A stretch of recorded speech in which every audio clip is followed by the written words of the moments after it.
Welcome to Mary Cooper and Dr. Fowler to this 6-month progress review for Sheldon Cooper.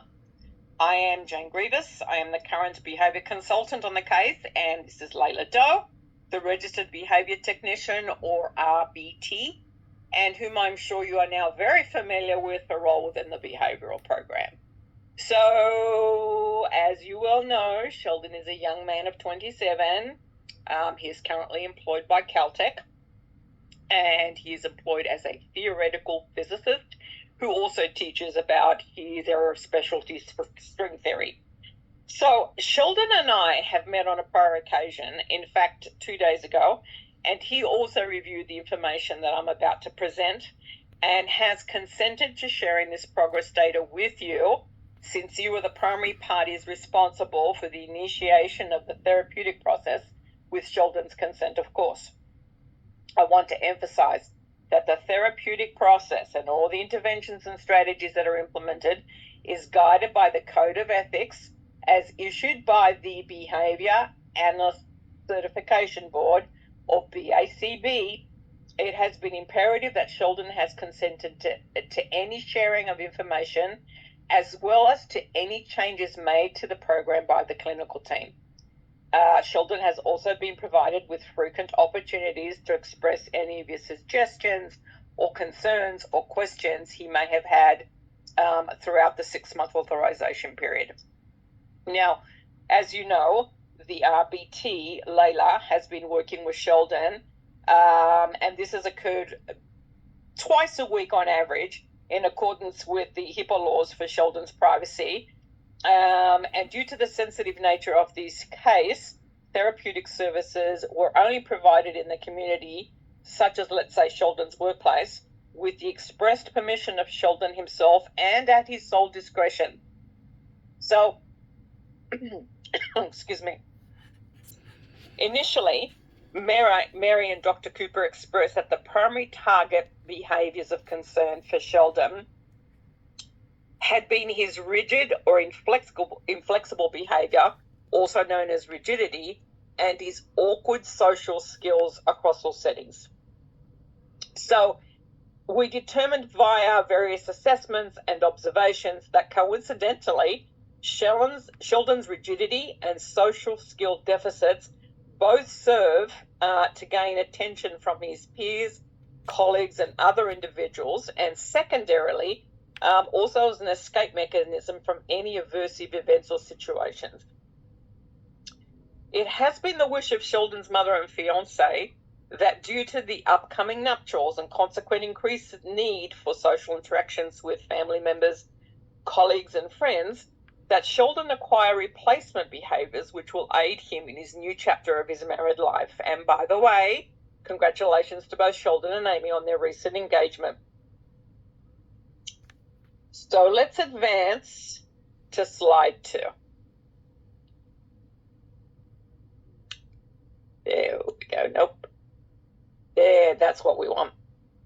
So slide 2 is a brief review of the strategies which were implemented throughout the behavioral program. And these included, and they're not in order, so just follow along, the use of functional communication training, or FCT, and behavior skills training, or BST, which are both categorized as antecedent strategies. So just imagine that Sheldon is attending classes, and these are the methods used to provide Sheldon and train him and provide him with the skills interventions required to utilize as we target his challenging behaviors. So with Sheldon's consent, we did invite you to, both of you, to the training sessions, and also provided you with the strategies to help Sheldon access when he is engaging in the challenging behaviors, so you can effectively also be part of the intervention team.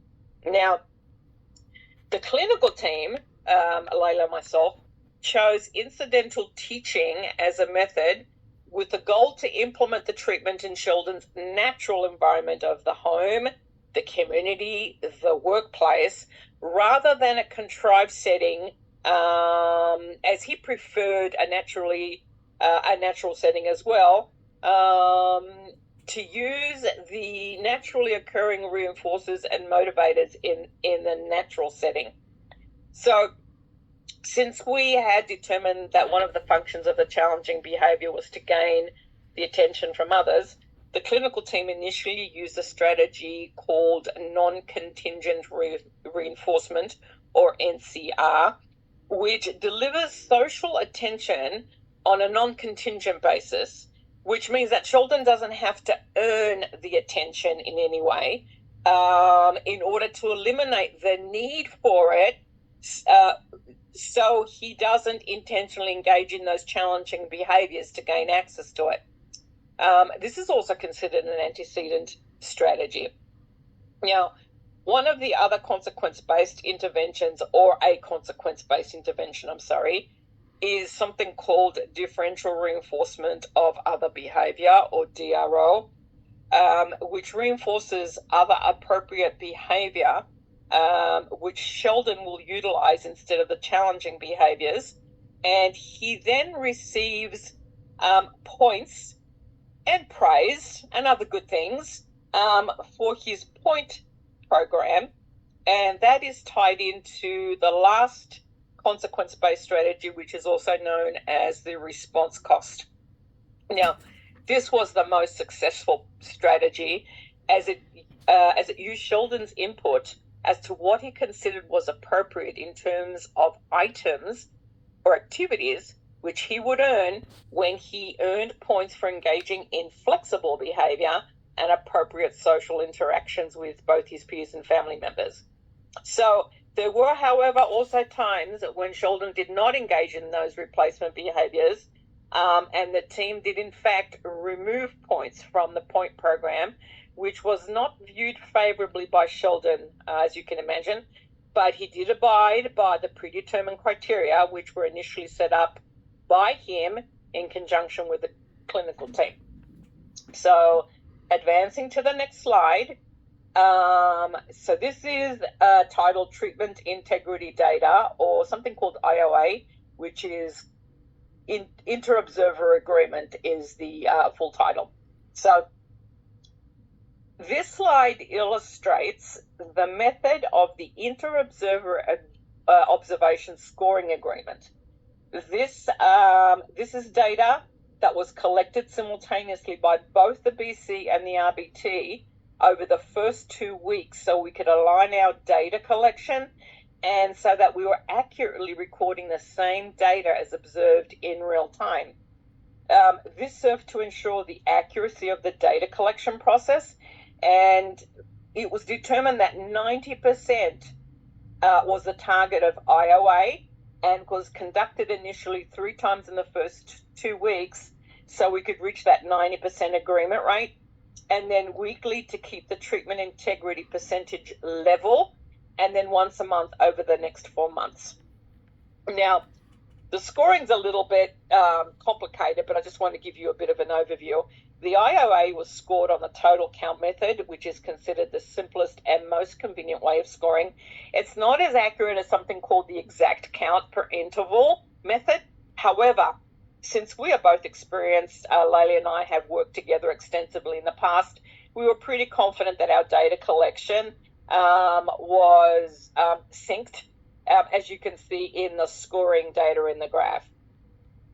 And you can see that the percentages all lie above the 90% mark. Okay, let's advance to the next slide. And here we are looking at something called treatment integrity data, or basically it's like a fidelity checklist, is its other name.